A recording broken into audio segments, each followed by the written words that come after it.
नमस्कार साथियों, सभी का स्वागत है आपके अपने ऑनलाइन प्लेटफॉर्म लेनर्स क्लास पर। देखिए, आपको जैसे कि थंबनेल में दिख रहा होगा, आपके लिए आधुनिक भारतीय इतिहास ये सीरीज आपकी चल रही है। आधुनिक भारतीय इतिहास से हर परीक्षा में जो प्रश्न आपके पूछे जाते हैं उन सभी के लिए महत्वपूर्ण हैं, महत्वपूर्ण बिंदुओं के साथ जानकारी है। आपको हम पूरा आधुनिक भारत अंग्रेज़ों से लेकर के जितना भी आधुनिक भारत रहा है हम आपको पूरा कवर करेंगे। गांधी एरा भी फॉलो करेंगे। आपको गोपाल कृष्ण गोखले जी का जो इन्फ्लुएंस रहा, तिलक जी का जो रहा, नौरोजी जी पे हम आ चुके थे, उनसे पहले के जो रहे, कैसे लड़ाइयाँ हुई बक्सर की हम आपको बता चुके हैं। बक्सर की उससे बाद में प्रतिनिधित्व आ गया था, पूरी संप्रभुता अंग्रेजों की आ गई थी। इसकी फ्री PDF आपको अपने Telegram channel day night classes पे देखिए, ये रहा, इस पे आपको मिलेगी। ट्विटर पे हमारा पेज फॉलो करिए, फेसबुक पे हमको फॉलो करिए, वहाँ से भी आपको कई सारे वीडियो की प्लेलिस्ट पड़ी हुई हैं, वहाँ से भी देखिए। साथ ही साथ आपको एक जानकारी और दे दें, CUET के लिए आपका पूरा डेडिकेशन से बैच आ रहा है। अच्छे तरीके से पढ़िए। मैथ वालों के लिए भी हम आपको बता दे रहे हैं, उनके लिए भी काफ़ी जो अच्छा है। GS तो आपकी मिलेगी ही मिलेगी। साथ ही साथ कुछ हम आपको बुक्स आपकी जो है, हम आपके लिए कुछ एक इम्पॉर्टेंट नोट्स बना रहे हैं, वो हम आपको आपके जो नियरेस्ट बुक स्टॉल हैं वहाँ पे हम प्रोवाइड कर देंगे, जो कि फ्री ऑफ कॉस्ट रहेंगे, कोई भी उसका चार्जेस नहीं है, ये हम आपको पहले बता दे रहे हैं। तो अगर कोई भी बुक वाला लेता है तो आपको आने वाले टाइम में उस पर फ़ोन नंबर भी प्रोवाइड करा दिया जाएगा, उस पर आप सीधा कांटेक्ट करिए, बताइए कि हमसे कोई पैसे ले रहा है, ठीक है। हमारी तरफ से फ्री है। और आप CUET के लिए अच्छे से तैयारी करिए। NDA वालों के लिए वोकैब डोज आ रही है, वोकैब डोज जो चल रही है और अभी आएगी स्पेशल वोकैब, वो उसको देखें। चलिए हम आते हैं अपने इतिहास पे। देखिए, हमने आपको बताया था ना, इतिहास हम आपको पढ़ा रहे थे, आधुनिक भारतीय इतिहास। तो आधुनिक भारतीय इतिहास में हम कहाँ पे थे, हमने आपको पूरा बता दिया था कि कैसे कैसे कहाँ कहाँ तक अब तक हम लोग चल के आए हैं। अब जो है, देखिए हेस्टिंग्स आते हैं। देखिए, भारत के पहले गवर्नर जनरल भी यही थे, भारत के पहले गवर्नर जनरल भी यही थे हेस्टिंग्स। क्वेश्चन पूछा गया था, हमने आपको बताया भी था। अब 1781 में क्या होता है, गवर्नर जनरल वारन हेस्टिंग्स ने कलकत्ता मदरसा की स्थापना की। अरबी फ़ारसी का अध्ययन होता था, ये आपको पता होना चाहिए, क्वेश्चन पूछा जाएगा। हेस्टिंग क्या थे, अरबी और फारसी भाषा के ज्ञाता होने के साथ बांग्ला भाषा ही बोल लेता था। अब 15 जनवरी 1784 में हेस्टिंग्स के सहयोगी आते हैं सर विलियम जॉन्स। इन्होंने एशियाटिक सोसाइटी ऑफ बंगाल की स्थापना करी। वेरी वेरी इंपॉर्टेंट क्वेश्चन है, पूछा जाता है। इस पॉइंट को आप लोग याद कर लीजिए, स्टार मार्क कर लीजिए। इन्होंने क्या किया, एशियाटिक सोसाइटी ऑफ बंगाल की स्थापना कोलकाता के फोर्ट विलियम किले में इन्होंने करी थी। इस सोसाइटी का उद्देश्य था एशिया के सामाजिक और प्राकृतिक इतिहास, पुरातत्व संबंधी कला, विज्ञान एवं साहित्य का अध्ययन, ऐतिहासिक पुस्तकों को अंग्रेजी भाषा में अनुवाद कराना। चलिए, अभिज्ञान शाकुंतलम पहली बार, अभिज्ञान शाकुंतलम का पहली बार अंग्रेजी भाषा में अनुवाद कब कराया गया था, 1789 में पूछा जा सकता है। संस्कृत का भी पूछा जाता है, सॉरी महाभारत और रामायण का भी पूछा जाता है, हमने आपको बताया है मध्यकालीन भारतीय इतिहास में। अब अंग्रेज कराएंगे, देखिएगा। अभिज्ञान शाकुंतलम का पहली बार अंग्रेजी भाषा में अनुवाद 1789 में शकुंतला द फैटल थिंग शीर्षक से सर विलियम जोन्स ने करवाया था। अब होता क्या है, 1792 में गीत गोविंद का भी अंग्रेजी भाषा में अनुवाद कराया गया। तो ये पूछा जाए तो ये, और किसने कराया, इन्होंने। वह पहली भारतीय पुस्तक मनुस्मृति थी, जिसका, अब देखिए मनुस्मृति के बारे में भी यहाँ पे किया गया है। 1776 में अ कोड ऑफ गेंटोलॉस शीर्षक से अंग्रेज भाषा में नैथनियल हेलहेड ने किया था। इंपॉर्टेंट है, पूछे जाएंगे क्वेश्चन ये। ब्रिटिश रेजिमेंट जोनाथन डंकन द्वारा 1781 में वाराणसी में हिंदू कानून और दर्शन के अध्ययन हेतु संस्कृत कॉलेज की स्थापना करी गई थी। देखिए, हम आपको बता रहे थे। अब इसके आगे चल के यही जाके कैसे BHU बनता है, आप देखिएगा बनास में कैसे नींव पड़ती है। सर्वप्रथम, अच्छा बनास को क्यों कहा जाता है, उसको शिव की नगरी बोला जाता है, क्योंकि वहाँ पे एक घाट है जहाँ पे अभी भी धूनी जो जलती है, उसको वैसा बताया गया था कि वो शिव जी जलाए थे वहाँ पे। अब ये क्या पौराणिक तथ्य है, जो भी हो, क्योंकि आजकल धर्म का ध्रुवीकरण ज़्यादा हो जाता है, इस बारे में विशेष टिप्पणी नहीं रहेगी, लेकिन एक पॉइंट ऑफ व्यू से आपको बता रहे हैं, नॉलेज के हिसाब से। सर्वप्रथम एशियाटिक सोसाइटी ऑफ बंगाल के अंतर्गत अंग्रेज चार्ल्स विल्किंस ने Bhagavad Gita, very very important, हिंदुओं का बहुत बड़ा ये ग्रंथ है, भगवद गीता का प्रथम बार अंग्रेजी में अनुवाद 1784 में किसने कराया था, विल्किंस ने कराया था, चार्ल्स विल्किंस ने। और प्रस्तावना किसने करी थी? वारेन हेस्टिंग्स ने। Very very important. विल्किंस ने फारसी तथा बंगला मुद्रा ढलाई के लिए अक्षरों का आविष्कार भी किया था। Very important. ये इंपॉर्टेंट, बहुत इंपॉर्टेंट वीडियो होने वाला है मॉडर्न हिस्ट्री के आपकी प्लेलिस्ट में। चार्ल्स विल्किंस ने 1787 में हितोपदेश का भी अंग्रेजी में अनुवाद कराया। अब क्या आता है?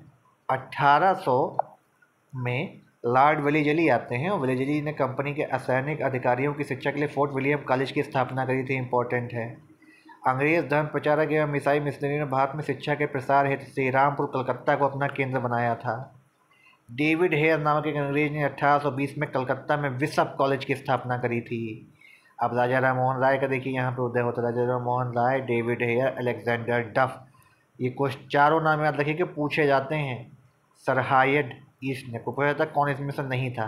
कलकत्ता ने मिलकर के कलकत्ता में हिंदू कॉलेज की स्थापना की, जो कालांतर में प्रेसिडेंसी कॉलेज बना। आगे चल करके ये प्रेसिडेंसी कॉलेज बनता है। किन्होंने ने की थी? इन 4 लोगों ने करी थी। अब हॉल हेल्ड नामक एक अंग्रेज था, 1778 में संस्कृत व्याकरण का प्रकाशन किया था। इंपॉर्टेंट है, बहुत इंपॉर्टेंट वीडियो है ये। पूरी PDF आप ऐसे पढ़ डालिएगा और वीडियो भी सुनिएगा, बहुत इंपॉर्टेंट है ये। ईस्ट इंडिया कंपनी द्वारा भारत में शिक्षा के क्षेत्र में वास्तविक प्रयास 1813 में किए गए, जब चार्टर एक्ट आते थे।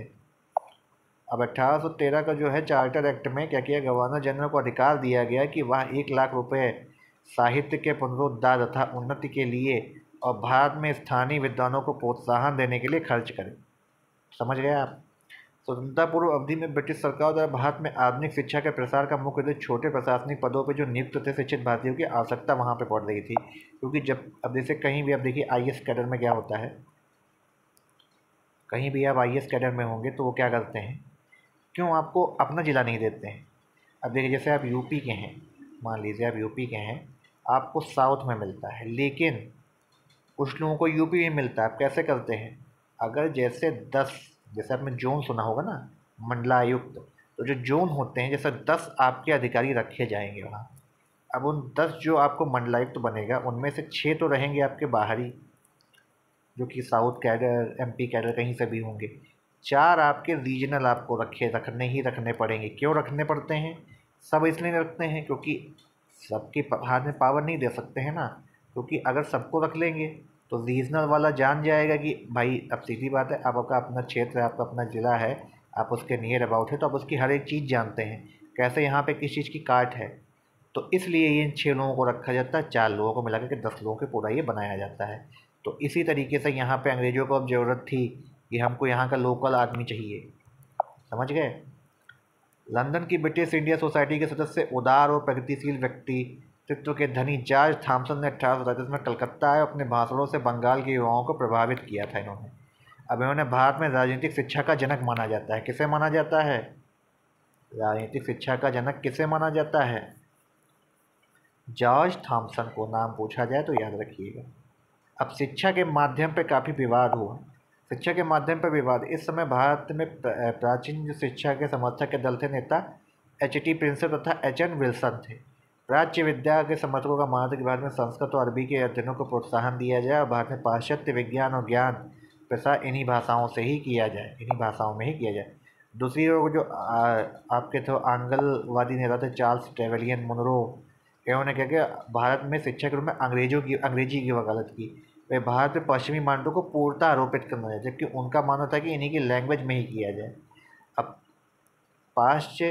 प्राच्य पाश्चात्य विवाद को उम्र होते देख तत्कालीन ब्रिटिश भारत के governor general William Bentinck, Bharat के गवर्नर जनरल कौन? विलियम बेंटिक ने अपने काउंसिल के विधि सदस्य लॉर्ड मैकाले को, बहुत इंपॉर्टेंट पॉइंट है ये, लॉर्ड मैकाले का पूछा जाता है, लोक शिक्षा समिति बंगाल का प्रधान नियुक्त कर उन्हें भाषा संबंधी विवाद पर अपना विवरण पत्र प्रस्तुत करने को कहा।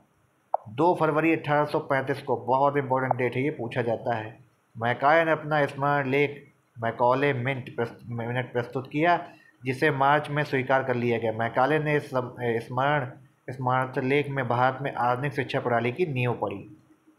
मैकाले को ही जनक माना जाता है आधुनिक शिक्षा का, ये भी याद रखिएगा। मैकाले ने भारतीय भाषा और साहित्य की तीखी आलोचना करते हुए आंग्ल भाषा और साहित्य की प्रशंसा की। मैकाले ने कहा कि यूरोप के एक अच्छे पुस्तकालय की एक अलमारी की एक पंक्ति के पुस्तकें भारत और अरब के समस्त साहित्य से अधिक मूल्यवान है। देखिए कहाँ से कहाँ कंपेयर कर दिया था। शिक्षा के अधोमुखी निष्पादन यानी the theory of downward filtration का प्रतिपादन लॉर्ड मैकाले ने किया था। ये क्वेश्चन कई बार पूछा जाता है। मैंने आपसे कहा था ना, ये पीडीएफ बहुत इंपॉर्टेंट होने वाली है। अब शिक्षा के अधोमुखी निष्पादन सिद्धांत प्रतिपादन इस उद्देश्य से किया गया कि सर्वप्रथम उच्च वर्ग को शिक्षित किया जाए और उसके होने पर क्षण क्षण कर शिक्षा का प्रभाव जनसाधारण तक फैलेगा। मैकाले ने भारतीय संस्कृति को अंधविश्वासों का आडंबर भंडार कहा था। ठीक है, इन्होंने जो भंडार कहा था। अब अगले आने वाले वीडियो में हम देखेंगे चार्ल्स वुड डिस्पैच का जो मैटर आता है, और आगे पूरी ऐसे आपकी हिस्ट्री चलती जाएगी। तो वीडियो आपको अच्छा लग रहा हो, इसको शेयर करिए, खूब सारा लाइक करिए, सब्सक्राइब करिए चैनल को। सी यू तैयार रहिए, आप जैसे जा रही है, तब तक के लिए आप सभी से धन्यवाद।